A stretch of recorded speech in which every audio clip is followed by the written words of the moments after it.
Hello दोस्तों, आप सभी का स्वागत है आईएएस ऑल डे क्लासेस पे। आज जो हम लोग जो है एडुटेरिया का बिहार करंट अफेयर के देखेंगे कि जो बिहार करंट अफेयर है जो 70th बीपीएससी जो है, 70th बीपीएससी को हम लोग देखेंगे।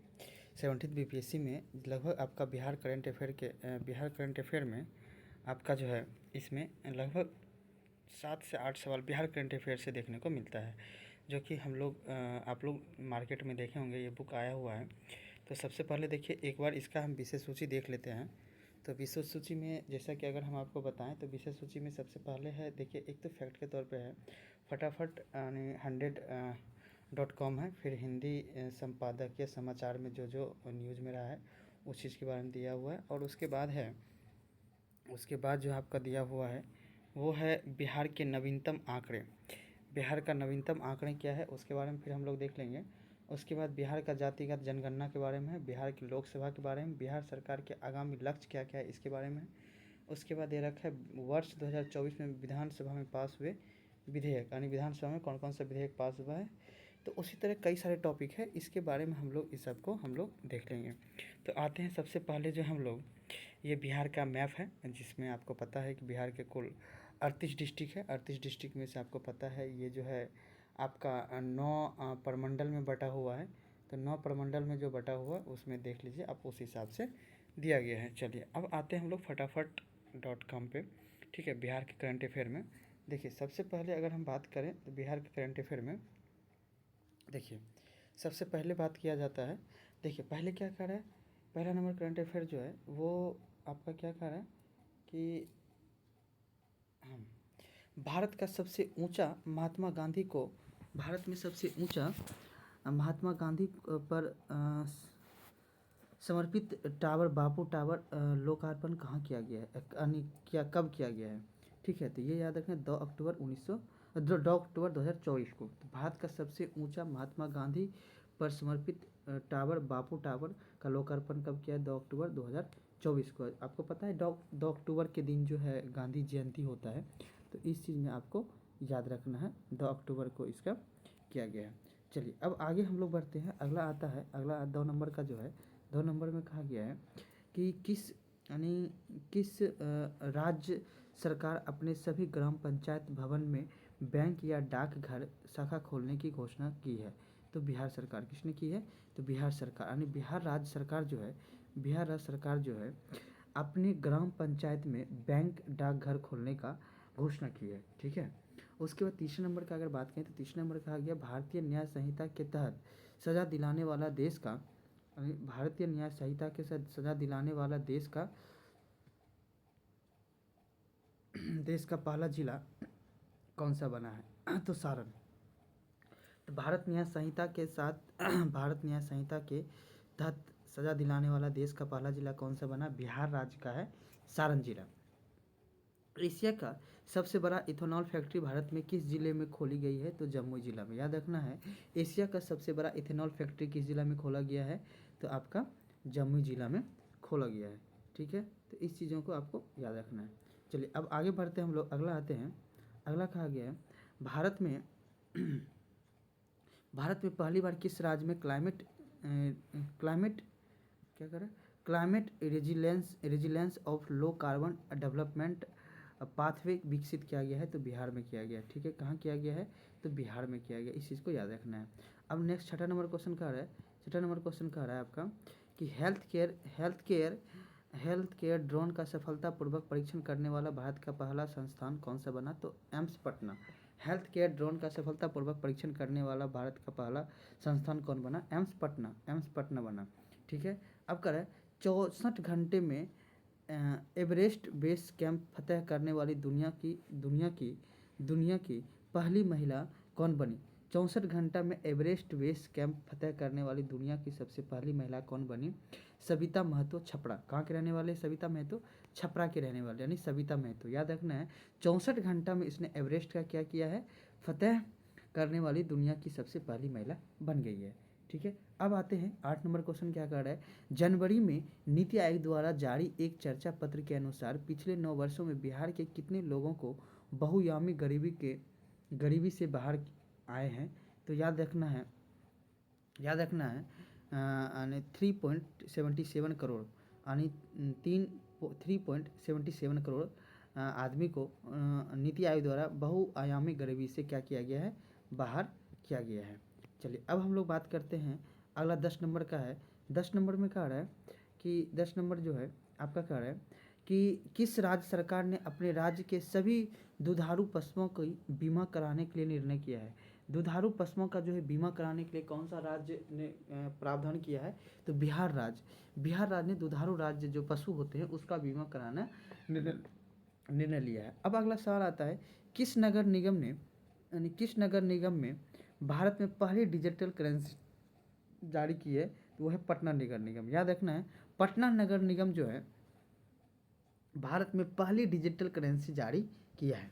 अब बात आता है, भारत के पहले पशु विज्ञान विश्वविद्यालय की आधारशिला कहाँ रखी गई है, तो पटना में रखी गई है। भारत के पहले पशु विज्ञान विश्वविद्यालय की आधारशिला कहाँ रखी गई है, तो पटना में रखी गई है। देश का पहला राज्य कौन सा है जो ब्लॉक स्तर पर परिवेशी वायु गुणवत्ता की निगरानी करती है, तो बिहार करती है। देश का पहला राज्य कौन सा है जो ब्लॉक स्तर पर परिवेशी वायु गुणवत्ता का निगरानी करता है, तो बिहार करता है। भूकंप क्लिनिक खोलने की घोषणा किस राज्य ने की है, तो बिहार ने की है। भूकंप क्लिनिक खोलने की घोषणा किस राज्य ने की है, तो बिहार ने की है।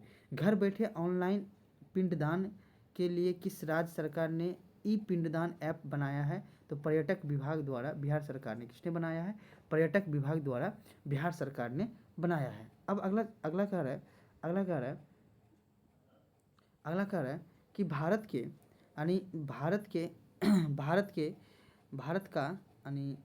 भारत का पहला वन हेल्थ लैब का उद्घाटन बिहार के किस जिले में किया गया है, तो मुजफ्फरपुर जिला में। भारत का पहला वन हेल्थ लैब उद्घाटन बिहार के किस जिले में किया गया है, तो मुजफ्फरपुर जिला में किया गया है।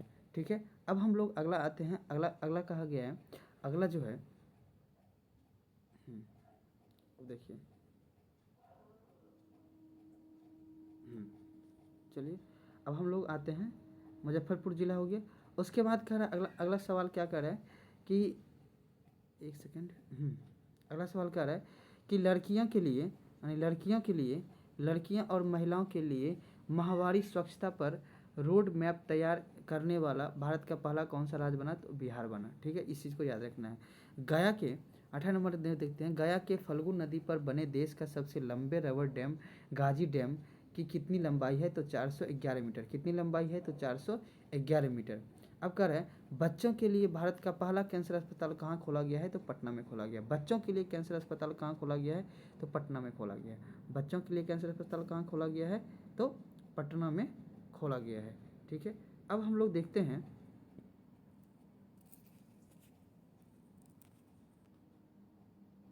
ठीक है, अब हम लोग देखते हैं भारत में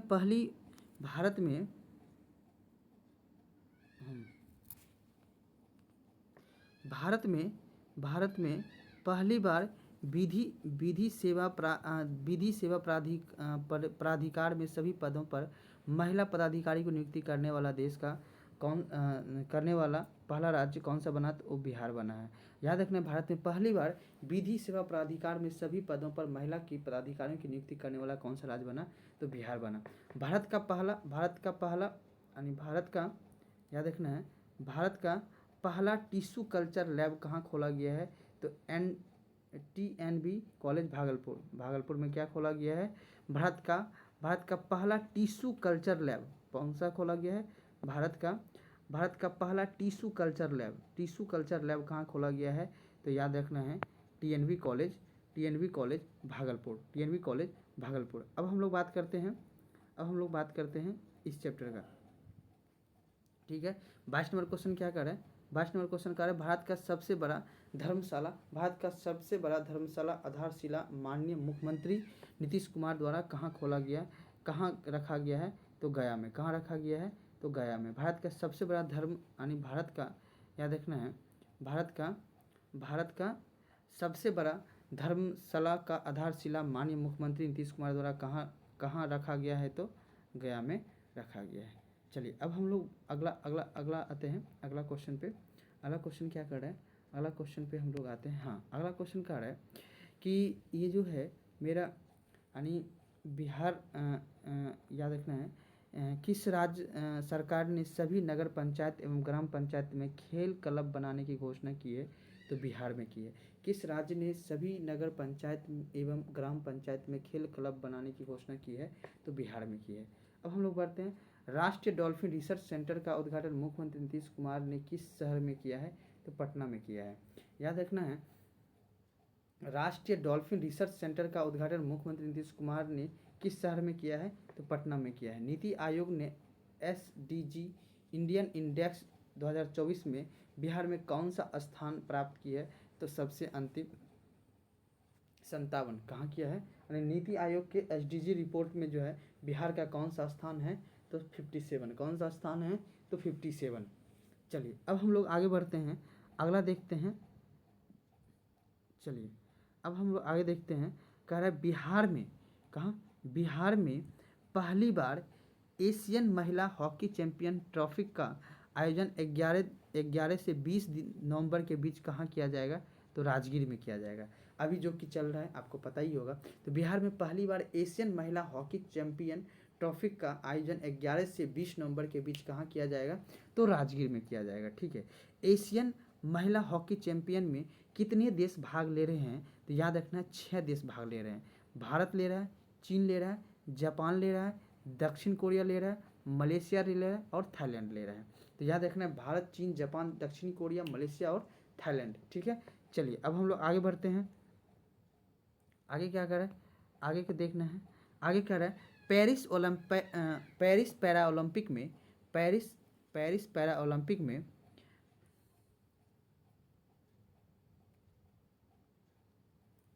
पेरिस पैरा ओलंपिक में 2024 के बिहार के किस खिलाड़ी ने ऊंची कूद में रजत पदक हासिल किया? तो याद रखना है शरद कुमार। कौन है? पेरिस पैरा ओलंपिक 2024 में बिहार के किस खिलाड़ी ने ऊंची कूद में रजत पदक हासिल किया? तो शरद कुमार। चलिए आगे हम लोग बढ़ते हैं। उत्तर और दक्षिण बिहार ग्रामीण बैंक को विलय कराने का लक्ष्य कब तक रखा गया है? तो याद रखना है मार्च 2025। उत्तर और दक्षिणी बिहार ग्रामीण बैंक को विलय कराने का लक्ष्य कब तक रखा गया है? तो मार्च 2025 में। चलिए अब हम लोग बढ़ते हैं, अक्टूबर 2024 में शुरुआत की गई है मुख्यमंत्री बालिका केसर प्रशिक्षण योजना के तहत किस वर्ष को बालिकाओं को मुफ्त टीकाकरण किया जाएगा? तो याद रखना है 9 से 14 वर्ष। कब किया गया है? 9 से 14 वर्ष। याद रखना है जो मुफ्त टीकाकरण की बात की गई है वो कब से की गई है? 9 से 14 वर्ष की गई है। चलिए अब हम लोग आगे बढ़ते हैं, आगे बढ़ते हैं। चलिए अब कह रहा है कि वन्य प्राणी के हमले में मारे जाने वाले व्यक्ति को सरकार अब कितना मुआवजा देगी? वन्य प्राणी के हमले में मारे जाने वाले व्यक्ति को अब सरकार कितना मुआवजा देगी? तो 10 लाख रुपए देगी। याद रखना है जो वन्य प्राणी के हमले में जो मारे जाने वाले जो व्यक्ति होंगे उसे सरकार 10 लाख रुपये देंगे। याद रखना है नए आपराधिक कानून के तहत बिहार में पहली प्राथमिक FIR किस पुलिस थाने में दर्ज की गई है? तो गया राजकीय खेल पुलिस थाना। याद रखना है तो गया राजकीय रेल पुलिस थाना में। अब बात करते हैं, केंद्र सरकार ने बिहार के पीरपैंती में कितने मेगावाट बिजली उत्पादन की स्वीकृति दी गई है? याद रखना है 2400 मेगावाट। कितने का दी गई है? तो 2400 मेगावाट की दी गई है। चलिए अब हम बात करते हैं अगला सवाल। अगला सवाल क्या है, बिहार के भू सर्वे कार्य को कब तक पूरा करने का लक्ष्य रखा गया है? तो दिसंबर 2025 तक। बिहार के भू सर्वेक्षण कार्य को कब तक पूरा करने का लक्ष्य रखा गया है? तो दिसंबर 2025 तक। अब बात करते हैं बिहार का पहला स्ट्रोमा क्लिनिक कहाँ खोला गया है? तो IGIMS पटना में। कहाँ खोला गया है? तो IGIMS पटना में। चलिए अब बात करते हैं पटना के हाईकोर्ट ने किस विश्वविद्यालय पर पहली अदालती आदेश का पालन नहीं करने पर 10 लाख का जुर्माना लगाया है? तो वीर कुंवर सिंह विश्वविद्यालय। कहाँ? वीर कुंवर सिंह विश्वविद्यालय। पटना हाईकोर्ट ने किस विश्वविद्यालय पर अदालती आदेश का पालन नहीं करने पर 10 लाख का जुर्माना लगाया गया है? तो वीर कुंवर सिंह विश्वविद्यालय पे। चलिए अब हम बात करते हैं अगला सवाल क्या कर रहा है।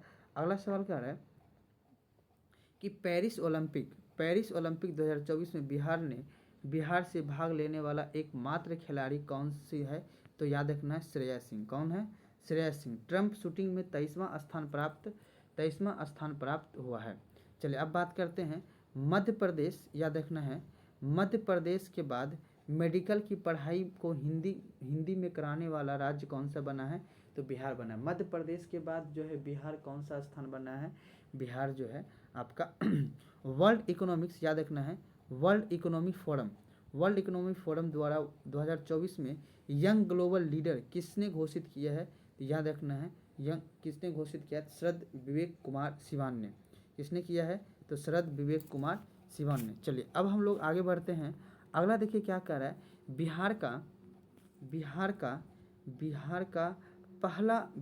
पहला पूरा वेसन संरक्षण प्रयोगशाला कहाँ बनाया गया है? तो पटना म्यूजियम में। याद रखना है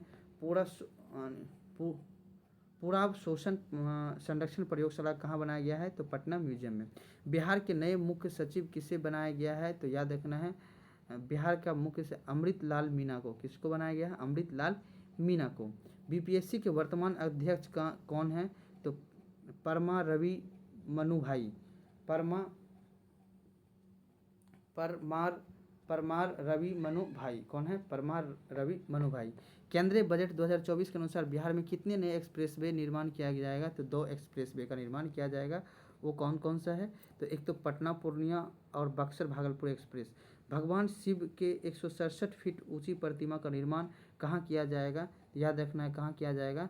तो सरसई सरोवर हाजीपुर में। कहाँ किया जाएगा? तो सरसई सरोवर हाजीपुर में किया जाएगा। चलिए अब हम लोग अगला चैप्टर पर आते हैं। हम लोग अगला चैप्टर क्या कर रहे हैं? तो अगला चैप्टर पर देखिए हम लोग आते हैं। अगला चैप्टर क्या है? अगला चैप्टर में क्या कर रहे हैं कि मार्च 2024 में मुख्यमंत्री नीतीश कुमार ने किस विदेशी दौरे पर गए थे? तो याद रखना है ब्रिटेन। कहाँ गए थे? ब्रिटेन। मार्च 2024 में मुख्यमंत्री नीतीश कुमार किस विदेशी दौरे पर गए थे? ब्रिटेन। आप देखिए भारतीय रेलवे ने बिहार के किस रेल कारखाना में अपना सबसे बड़ा सौर संयंत्र स्थापित किया है? तो जमालपुर। कहाँ किया है? तो जमालपुर में। भारतीय रेलवे ने बिहार के किस रेल कारखाना में अपना सबसे बड़ा सौर संयंत्र स्थापित कर रहा है? तो जमालपुर। अब देखिए हम लोग बात करते हैं आगे जो है मनरेगा योजना के तहत। याद रखना है मनरेगा योजना के तहत बिहार में मजदूरों को अब तक प्रतिदिन कितना रुपया मिलेगा? तो याद रखना 245 रुपये। कितना मिलेगा? 245 रुपये। 228 रुपये मिलते थे पहले, अब उसको कितना कर दिया गया है? तो 245 रुपये कर दिया गया है। अब बात करते हैं हम लोग अगला क्वेश्चन। बिहार के लघु उद्यमी योजना के तहत गरीब परिवार को स्वरोजगार के लिए कितने रुपये का आर्थिक सहायता दी जाएगी? तो याद रखना 2 लाख रुपये। कितने दिए जाएंगे? 2 लाख रुपये। अब बात करते हैं स्वदेश दर्शन 2.0 योजना के तहत बिहार के कितने स्थलों को शामिल किया गया है? तो याद रखना है गया, नालंदा, विक्रमशिला और सीतामढ़ी। ठीक है। अब देखिए बिहार का पहला ओडीएफ मॉल प्रखंड किसे घोषित किया गया है? याद रखना है इस्माइलपुर प्रखंड भागलपुर। याद है इस्माइलपुर प्रखंड भागलपुर को। याद रखना बिहार का पहला ओडीएफ मॉल प्रखंड घोषित किसे किया गया है? इस्माइल प्रखंड भागलपुर को। चलिए अब हम लोग आते हैं। अब हम लोग जो है ये हो गया। उसके बाद क्या है? उसके बाद जो है हम लोग का उसके बाद है बिहार का पहला वन्य जीव अस्पताल किस जिले में खोला गया है? तो शेखपुरा और मुजफ्फरपुर। ठीक है, याद रखना है शेखपुरा और मुजफ्फरपुर। बिहार का पहला वन्य जीव अस्पताल किस जिला में खोला गया है? शेखपुरा और मुजफ्फरपुर में। चलिए बिहार के किस गांव को पहला स्मार्ट विलेज के रूप में विकसित किया गया है? तो याद रखना है बराचक गांव बांका में। बिहार का सबसे बड़ा ब्लड बैंक कहाँ बनाया जा रहा है? तो याद रखना है SKMCH मुजफ्फरपुर। बिहार का पहला वाहन ऑटोमेटिक फिटनेस जांच केंद्र कहाँ स्थापित किया जा रहा है? तो भीटा पटना में। कहाँ किया जा रहा है? भीटा पटना में। चलिए अब बात करते हैं बिहार का पहला विदेशी डाक निर्यात केंद्र कहाँ खोला जाएगा? तो GPO पटना में। कहाँ खोला जाएगा? GPO पटना में। बिहार का पहला राष्ट्रीय खाद्य प्रौद्योगिकी उद्यमशिला एवं प्रबंधन संस्थान का स्थापना कहाँ की जाएगी? तो हाजीपुर। कहाँ किया जाएगा? हाजीपुर वैशाली में। चलिए अब बात करते हैं हम लोग बिहार के किस जिले में गरुड़ सर्वाधिक पाए जाते हैं? तो बिहार के भागलपुर जिला में क्या है? गरुड़ सर्वाधिक मात्रा में पाया जाता है। बिहार का पहला साइबर थाना किस जिले में खोला गया है? तो पटना में खोला गया। बिहार का पहला साइबर थाना किस जिले में खोला गया है? तो पटना में खोला गया है। अब बात करते हैं राष्ट्रीय हरित प्राधिकरण एनजीटी बिहार सरकार को किस नदी में घड़ियाल वन्यजीव अभयारण्य बनाने का निर्देश है? तो सोन नदी में। याद रखना है एनजीटी ने बिहार सरकार को किस नदी में घड़ियाल वन्यजीव अभयारण्य बनाने का निर्देश दिया गया है? तो सोन नदी में। बिहार का पहला ऑक्सीजन पार्क किस जिले में बनाया गया है? तो थावे गोपालगंज। कहाँ वो बनाया गया है? तो थावे गोपालगंज में। बिहार के किस जिले में राज्य का पहला क्लाइमेट चेंज लैब खोला गया है? तो पटना में। कहाँ खोला गया है? पटना में। बिहार का पहला fire brigade training institute centre कहाँ खोला गया? तो बिहटा पटना में। बिहार में कहाँ राज्य का पहला जैविक खेती मॉडल प्रशिक्षण केंद्र बनाया गया है? तो ये कहाँ बनाया गया है? फतवा पटना में। कहाँ बनाया गया? तो फतवा पटना में। बिहार में कहाँ राज्य का पहला जैविक खेती मॉडल प्रशिक्षण केंद्र बनाया जाएगा? तो फतवा पटना में बनाया जाएगा। चलिए अब बात करते हैं हम लोग बिहार का पहला ट्रैफिक पार्क किस जिला में बनाया जा रहा है? तो पटना में। कहाँ बनाया जा रहा है? तो पटना में। प्रधानमंत्री गति शक्ति योजना के तहत पूर्व मध्य रेलवे का पहला गति शक्ति कार्गो टर्मिनल कहाँ शुरू किया जाएगा? तो बरौनी में। 7 निश्चय के तहत किन 2 लक्ष्यों को पूरा कर लिया गया है? तो याद रखना आरक्षित रोजगार, महिला का अधिकार और हर घर बिजली। तीन को कर लिया है। 7 निश्चय योजना के तहत याद रखना है 7 निश्चय योजना के फर्स्ट के तहत जो है 2 लक्ष्यों को पूरा किया गया है। एक है आरक्षित रोजगार और महिला का अधिकार और हर घर बिजली लगातार। बिहार में नीली गाय, याद रखना है बिहार में नीली गाय शोध संस्थान का स्थापना कहाँ किया गया है? डुमरांव बक्सर। कहाँ किया गया? डुमरांव बक्सर में। बिहार का पहला रिवर्स सफारी कहाँ शुरू किया गया है? तो दुर्गावती जलाशय कैमूर में। कहाँ किया गया है? दुर्गावती जलाशय कैमूर में। अब बात करते हैं हम लोग अगला जो है बिहार के किस जिले में ग्लूकोनाइट खनिज की उपस्थिति की पुष्टि हुई है? तो याद रखना रोहतास। बिहार के किस जिले में ग्लूकोनाइट खनिज की उपस्थिति की पुष्टि हुई? रोहतास। बिहार के किस जिले में डिजिटल कॉर्प्स सर्वे की शुरुआत की गई है? तो शेखपुरा। किस जिला के? शेखपुरा। श्री राम जानकी मेडिकल कॉलेज एवं अस्पताल का उद्घाटन माननीय मुख्यमंत्री नीतीश कुमार ने कहाँ किया है? तो याद रखना सराय रंजन समस्तीपुर। कहाँ किया? सराय रंजन समस्तीपुर। बिहार सरकार ने हेरिटेज ट्री के संरक्षण के लिए प्रति पे कितने रुपये देने का घोषणा की है? याद रखना है 10,000 रुपये देने की घोषणा की है। चलिए अब हम बात करते हैं कि बिहार आरक्षण संशोधन विधेयक विधानसभा में कब पास हुआ? तो 9 नवंबर 2023 को। बिहार आरक्षण संशोधन विधेयक विधानसभा में कब पास हुआ? तो 9 नवंबर 2023 को। विधान परिषद के 10 नवंबर 2023 को। बिहार में पहली बार ई स्पोर्ट्स चैंपियन का आयोजन कहाँ आयोजित किया गया? तो पाटलिपुत्रा स्पोर्ट कॉम्प्लेक्स में। बिहार का पहला ड्रोन ट्रेनिंग सेंटर कहाँ खोला गया? राजेंद्र प्रसाद केंद्र कृषि विश्वविद्यालय पूसा में। कहाँ खोला गया है? पूसा में। बिहार की पहली महिला ड्रोन पायलट कौन बनी है? तो मीनाक्षी समस्तीपुर। कौन बनी? बिहार की पहली महिला ड्रोन पायलट कौन बनी है? तो मीनाक्षी समस्तीपुर। बिहार का तीसरा सबसे बड़ा चिड़ियाघर कहाँ है? तो रानीगंज अररिया। कहाँ है? रानीगंज अररिया। चलिए अब बात करते हैं हम जीविका दीदी का बिहार में पहला मखाना उद्योग कहाँ खोला गया है? तो सहरसा में। जीविका दीदी का बिहार में पहला मखाना उद्योग कहाँ खोला गया है? तो सहरसा में। बिहार का पहला प्लास्टिक वेस्ट मैनेजमेंट सेंटर कहाँ खोला गया है? तो भागलपुर। कहाँ खोला गया है? तो भागलपुर। बिहार में किस योजना के तहत अस्पताल को पेपरलेस बनाया जा रहा है? और बिहार हेल्थ एप्लीकेशन विजनरी योजना फॉर ऑल के तहत किसी भी दुर्घटना से प्रवासी मजदूर की मौत हो जाने पर मुआवजा राशि बढ़ाकर कितना किया गया है? पहले 1 लाख था, अब कितना किया गया है? 2 लाख किया गया। बिहार बजट 2024 का आकार क्या है? तो याद रखना है 2,78,00,000